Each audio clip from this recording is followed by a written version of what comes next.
முன்னெல்லாம் வந்து பார்த்தீங்க அப்படின்னா வந்து இந்த 90s வந்த படங்கள்லாம் வில்லன் வந்து ஹீரோயினை வந்து துரத்திட்டே வருவாங்க. துரத்திட்டே வரும்போது என்ன பண்ணுவாங்க அப்படின்னா வந்து வில்லனை மூக்குலேயே பொங்குன்னு குத்தி விட்டுட்டு ஹீரோ அவங்க ஃபைட் பண்ணிட்டு ஹீரோ வந்து அந்த பொண்ணை டேக் ஓவர் பண்ணிட்டு போயிடுவார். இதே விஷயம் தான் இப்போ வந்து அப்படியே ஐயனார் துணை சீரியலில் இருக்குது. அவன்கிட்ட காப்பாற்றி அப்படிங்கிற மாதிரி வந்து இப்போ கதை வந்து இப்போ போகுது. ஏன் அப்படின்னு வந்து பார்த்தீங்கன்னா இப்போ நிஜமாவே நிலாவுக்கு கல்யாணத்தில் இன்ட்ரெஸ்ட் இல்லை, யாரையும் கல்யாணம் பண்ணிக்கிறதுக்கான ஒரு விருப்பமும் இல்லை. ப்ளஸ் அவங்களுக்கு சோழன் மேலே எந்த ஒரு எண்ணமும் அந்த மாதிரி கிடையாது. காதலோ கல்யாணமோ அப்படிலாம் அவங்களுக்கு எதுவுமே கிடையாது. ஆனால் சோழனுக்கு தான் அந்த மாதிரி எண்ணம் இருக்குது. இருந்தாலுமே வந்து அவர் என்ன பண்ணுறாரு அப்படின்னா வந்து எப்படியாச்சும் வந்து இந்த பக்கம் இவங்க சான்ஸ் கிடச்சா நம்ம கல்யாணம் பண்ணிட்டா ஒன்றும் தப்பு இல்லைங்கிற மாதிரி இடத்துல இருக்கார்.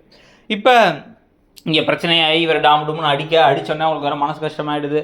அவர் எந்த தப்பும் பண்ணல, நான் தான் அவரை என்னை கூட்டுற சொன்னேன், அவரையும் அடிக்கிறீங்கலாம் வந்து பேச உடனே எங்கள் கண்ணு முன்னாடி அடிக்காதீங்க, பொண்ணு இங்கே தான் இருப்பேன்னு சொல்லிட்டா அப்படின்னு இன்ஸ்பெக்டர் சொன்னோடனே நான் போய் யார்கிட்ட பேசணுமோ பேசிக்கிறேன்னு இவர் வெளில போகிறார். மனோவர் வெளில போனோன்னே எல்லோரும் வெளில போகிறாங்க. வெளில போன உடனே தான் வந்து பார்த்திங்கன்னா வந்து அந்த கான்ஸ்டபிள் தனியாக இவரை கூப்பிட்டு சோழனை கூப்பிட்டு அந்த பொண்ணை கூப்பிட்டு போயிட்டாங்கன்னா உன்னை வந்து கடத்திட்டான்னு சொல்லிட்டு உன்னை தான் உள்ளே வைக்க வேண்டியது இருக்கும், பிரச்சனையாயிடும், ஒழுங்காக கல்யாணம் பண்ணிக்கிறதுக்கு ஒத்துக்கோ அப்படின்றாங்க. இந்த பக்கம் அதே விஷயத்த வந்து இவங்க எல்லாருமே வந்து இப்போ நிலாவுக்கும் சொல்ல நிலா ஷாக் ஆகிறாங்க. உடனே சோழன் உட்காந்து பேசி நம்ம கல்யாணமே பண்ணிக்கலாம், ஒரு பொம்மை கல்யாணம் மாதிரி, கழுத்தில் தாலி இருந்தால் தான் வந்து உங்களை வந்து சூர்யா கல்யாணம் பண்ணிக்காமல் இருப்பார், அதே மாதிரி வந்து நமக்கு வந்து நம்மளை அடித்து கொல்லாமலாச்சும் இருப்பாங்க அப்படின்லாம் வந்து பேச இவங்க வேணான்னு யோசிக்கிறாங்க. ஆனால் குழப்பமாக இருக்குது இவங்களுக்கு.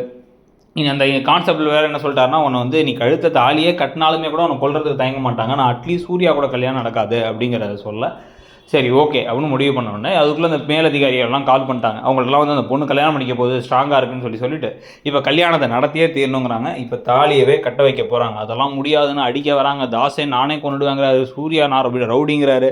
அதுக்கு நடுவில் எல்லாரும் பார்க்க இப்போ வந்து இவங்க அழுதுகிட்டே இருக்க மாலையை டபக்குன்னு மாற்றி தாலியை கட்டிடுறாங்க. ஆனால் இது பொம்மை கல்யாணம் இல்லைங்கிறது சோழனுக்கு தெரியும். இது ஒரு ரெஜிஸ்டர்ட் மேரேஜாக தான் நடக்க போகுது அப்படின்ட்டு. இந்த அதிர்ச்சி இதுக்கப்புறம் இது எப்படி அவங்க அந்த கோபத்துலேருந்து தனிஞ்சு வர போகிறாங்க, என்னென்ன பிரச்சனைகள் வரப்போகுது, இந்த வீட்டுக்கு அப்புறம் அவங்க சோழன் வீட்டுக்கு வந்தப்பறம் என்ன ட்விஸ்ட் வரப்போகுதுங்கிறத பார்க்கலாம். நீங்கள் என்ன நினைக்கிறீங்கிறத சொல்லுங்கள்.